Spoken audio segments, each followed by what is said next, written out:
भाई और बहनों, गुरुदेव भगवान का हम जितना धन्यवाद करें, जितना शुक्रिया अदा करें, उतना ही कम है। क्योंकि गुरुदेव भगवान ने, इस कबीर परमेश्वर जी ने इस घोर कलयुग में, कलयुग की बिचली पीढ़ी में आकर आप और हमें वो संजीवनी जड़ी बूटी दी है, बख्शी है, भीख में दी है, जिसकी शायद ही कोई यहाँ कल्पना कर पाए। ये दाता हैं, इनसे बड़ा दातार सृष्टि में कोई दूसरा नहीं है। जो ये दे सकते हैं, यहाँ का कोई भी देव महादेव नहीं दे सकता है। गुरुदेव भगवान अपनी वाणी में कहते हैं कि गुरु समान दाता नहीं और याचक शिष्य समान। तीन लोक की संपदा सो गुरु दीनी दान। यानी सतगुरु रामपाल जी परमेश्वर जी के बराबर कोई दातार नहीं है, जिन्होंने हमें तीन लोक की संपत्ति, सर्वश्रेष्ठ संपत्ति, सतनाम, सच्चा नाम, मोक्षदायक नाम, ये हमें प्रदान कर दिया। यहां आपको सब कुछ मिल सकता है। हम करोड़ों बार राजा के जन्म प्राप्त कर चुके हैं। राजा बनके हमने यहां की हर प्रकार की भौतिक सुख सुविधाएं हमने प्राप्त की। जहां उंगली रख देते थे वो वस्तु हमारी हो जाया करती थी। इससे ऊपर देवताओं के राजा इंद्र बने और कई बार बने, और हर प्रकार से हमने मनमानियां की। उसके बाद ब्रह्मा विष्णु महेश भी बने। तीन लोक हमारे कब्जे में आ गए, परंतु हमें वो वस्तु नहीं मिल पाई जिस वस्तु के अभाव में फिर हमने नरक भी कई बार भोगे। 84 लाख योनियों का कष्ट भी असंख्यों बार भोगा। और वो अनमोल संपदा है सतनाम, यानी सच्चा नाम, जिस नाम के जपने से अधिकारी गुरु से लेकर हम इस काल के लोक से सदा सदा के लिए बंधन मुक्त हो जाते हैं।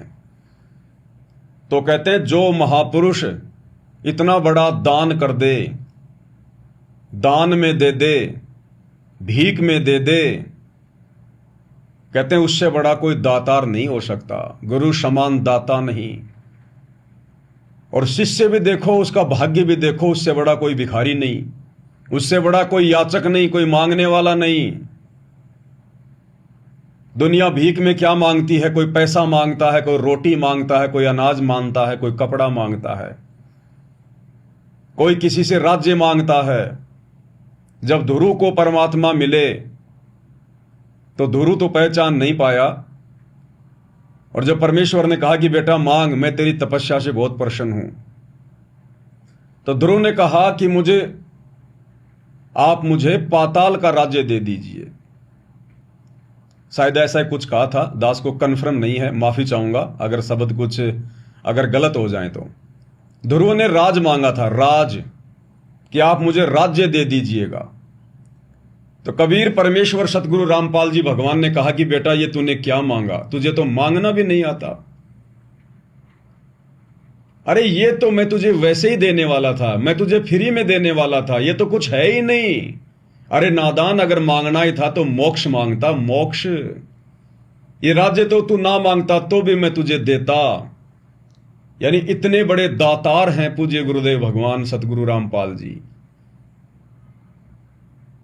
तो भाई और बहनों, अगर भिखारी भी बने तो इस परमेश्वर के नाम के बने। अगर भिखारी भी बने तो भक्ति के बने, ताकि उसको प्राप्त करके हमारा आत्म कल्याण तो हो। तो गुरुदेव भगवान ने आज आप और हम सभी आत्माओं को भीख में वो अनमोल संपत्ति दे दी है। और अब ये आप और हमारे ऊपर है कि हमने सतगुरु के द्वारा बख्शीश उस अनमोल संपत्ति का, यानी भक्ति का, किस प्रकार से सदुपयोग करना है।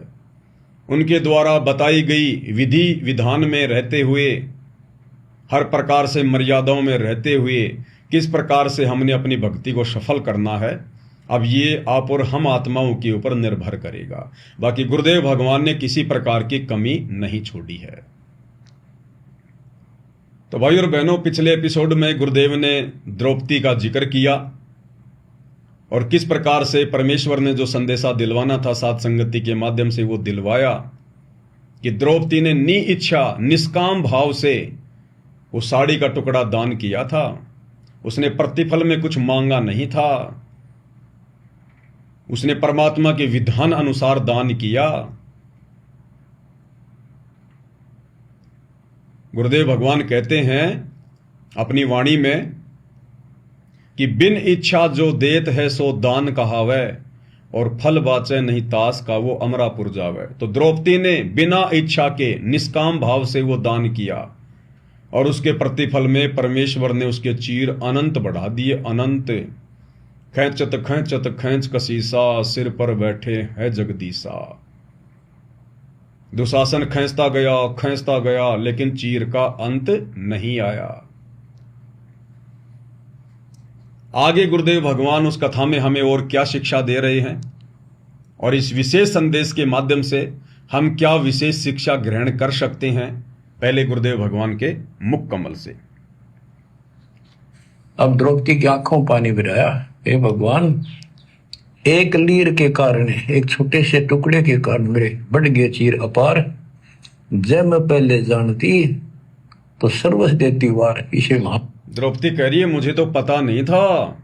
जब श्री कृष्ण जी ने अपनी दिव्य दृष्टि से देखकर बताया कि द्रौपदी, जब तू राजा द्रुपद के वहां थी, तेरी शादी नहीं हुई थी, तूने ऐसे एक अंधे महात्मा को साड़ी का टुकड़ा दान किया था। उस एक टुकड़े के प्रतिफल में आज तेरी इज्जत रक्षा हुई है, क्योंकि जिसको तूने दान दिया था वो सुपात्र था। तो द्रौपदी कह रही है कि हे भगवान, अगर मुझे पहले पता होता इस बात का कि वो महात्मा इतना जबरदस्त था, मैं तो अपना सब कुछ वार देती, सब कुछ।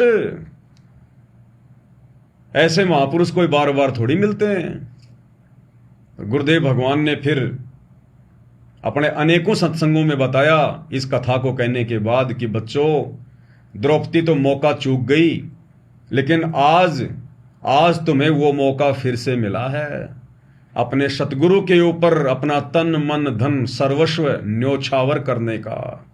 तो आज तुम मौका मत चूक जाना, कहीं आगे चलकर फिर द्रौपदी की तरह पश्चाताप करना पड़े। तो भाई और बहनों, गुरुदेव भगवान ने तो खैर समझाने में कोई कमी छोड़ी नहीं है, लेकिन वे मालिक हैं मालिक, और आप और हम हैं उनके कुत्ते। और कई बार जो कुत्ते होते हैं ना, वो मालिक की भाषा को नहीं समझ पाते, इसलिए वो कुत्ते आपस में एक दूसरे की भाषा को बहुत अच्छे से समझते हैं। तो आप और हम सभी गुरुदेव भगवान के कुत्ते हैं। थोड़े बहुत टूक साध संगति के गुरुदेव ने आप और हमारे लिए भी डाल दिए, ताकि हम उन टुकड़ों पर भोगते रहें और अपने कर्म बनाते रहें। तो गुरुदेव ने तो समझाने में कोई कमी छोड़ी नहीं है। फिर भी कोई समझता है कि मेरी समझ में नहीं आया, तो गुरुदेव ने विशेष दया बख्श के साध संगतियां शुरू करवा दी। और साध संगतियों के माध्यम से जिस प्रकार गन्ने का जूस निकाला जाता है, वो गन्ने का जूस निकालने वाला उसको इतना निचोड़ देता है बार बार मशीन में, लास्ट में जब वो कचरा फेंकता है ना, उसमें एक टपका भी जूस का नहीं निकलता कि चींटी भी उसमें आनंद ले सके, इस कदर उसको निचोड़ के फेंकता हो। तो अब जो बचा खुचा जो ज्ञान था, अब गुरुदेव भगवान साध संगतियों के माध्यम से बाहर निकलवा रहे हैं, ताकि हम उनकी गैर हाजिरी में दृढ़ होकर भक्ति मार्ग पर लगे रहें।